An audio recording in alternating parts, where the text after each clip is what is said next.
बाबासाहेबांनी जे विचार आपल्या जीवनामध्ये आणि त्याचबरोबर पुढच्या पिढीमध्ये विचार दिलेले आहेत ते विचार आपण फक्त भाषणामध्ये भाषण करत असतो.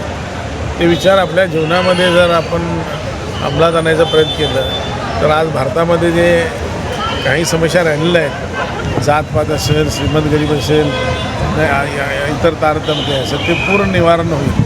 जोपर्यंत हे पूर्ण निवारण होत नाही तोपर्यंत भारत हा माझ्या दृष्टीतनं पूर्ण विकसित होऊ शकत नाही. आणि हे आंबेडकर साहेबांच्यामुळं आज जवळपास 70-80%, 90% पण पूर्ण निवारण झाले असतील. काही थोडंफार कुठं असेल ते पण भविष्यामध्ये हे पूर्ण निवारण होणारच आहे.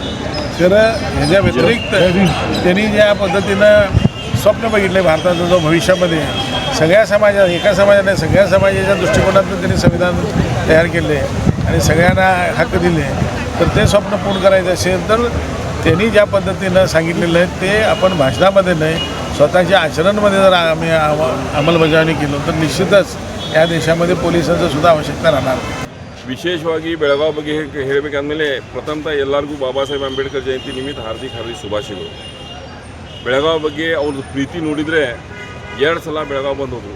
ಒಂದು ಕಾಂಗ್ರೆಸ್ ಬಾವಿ ಕಡೆ, ಒಂದು ಕಂಗ್ರಾಗಲ್ಲಿ 2ನೇ ಸಲ.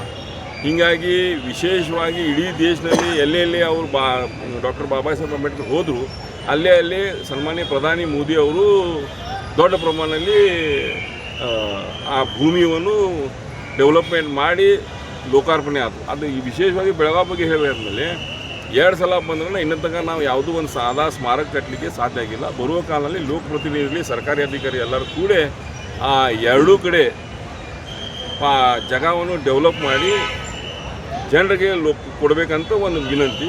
ಎಲ್ಲರಿಗೂ ಡಾಕ್ಟರ್ ಬಾಬಾ ಸಾಹೇಬ್ ಅಂಬೇಡ್ಕರ್ ಅವರ ಜನ್ಮ ಜಯಂತಿ ಶುಭಾಶಯಗಳು.